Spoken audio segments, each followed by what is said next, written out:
Hello, I am Solesh Alfred. Welcome to the Hts Epoll. It's your opportunity to weigh in on the most pressing issues of the day. The Epoll is brought to you by the Labrie Cooperative Credit Union. We're here for beginnings, endings, and everything in between.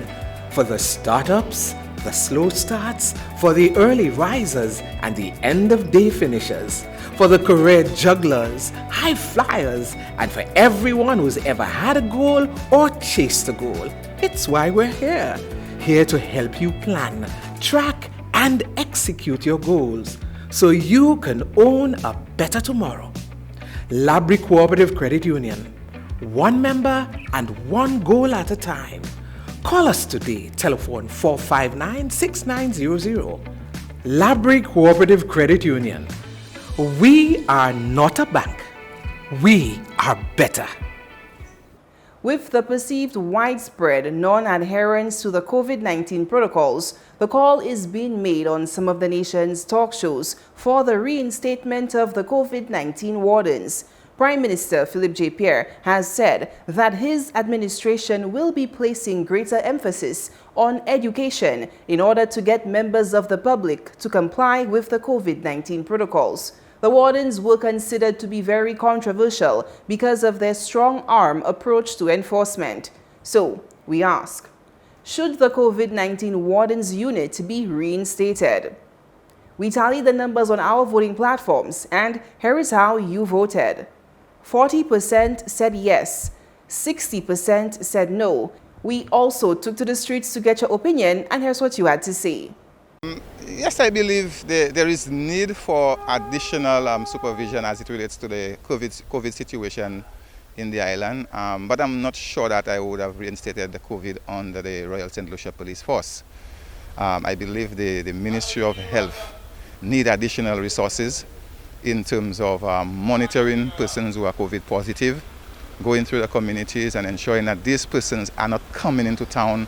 These persons, and they can be reported to the Ministry of Health and they will be taken to the facility. But basically, indeed, we need a lot more persons on the ground to deal with the COVID situation, but definitely not under the Royal St. Lucia Police Force. It is ludicrous to think so. What does these people think? How could you put heavy police wardens on the backs of the people? Let the people be free. Let them make their own choices and decisions as they have done. Let the Labour Party do what they think is best for the development of the country. And I think they're doing a fine job. Couldn't wardens or what again? We cannot tolerate that. Let the people be given an opportunity to follow the protocols, to follow the science and do what is right for the country.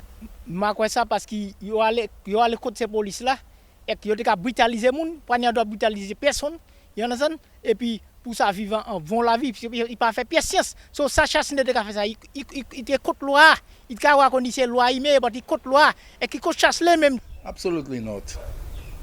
I think people have a responsibility for their lives and livelihoods. And the message should be loud and clear to all St. Lucians now as to the correct things to do to save their lives. People are dying. The COVID wardens cannot stop people from dying, cannot force people to observe the protocols and to take care of themselves. St. Lucians, wake up. The message is loud and clear. Everyone, we all know somebody who is dying or has died. What more do we need?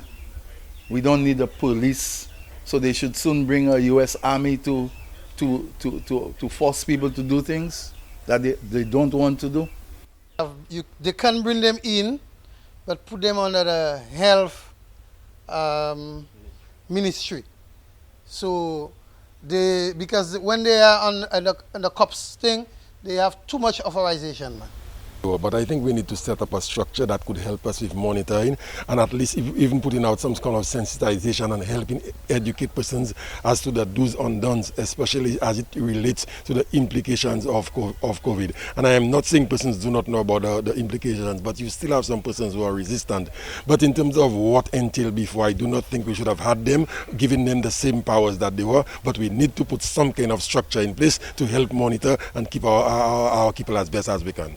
Thanks for those responses. Now to our new discussion. Could the government and people of St. Lucia lose the sum of $7.3 million as a result of payments made by the former Alan Chasney-led administration to a firm, Radical Investments, to purchase COVID-19 vaccinations? Former Prime Minister Chasney says he made the payment after undertaking due diligence, noting that he knew Mark Maloney, who is associated with the company. However, former Prime Minister Chasney says he could not say if Maloney was an owner or a manager of the company, nor did he know if the company, Radical Investments Inc., was registered in Barbados or St. Lucia.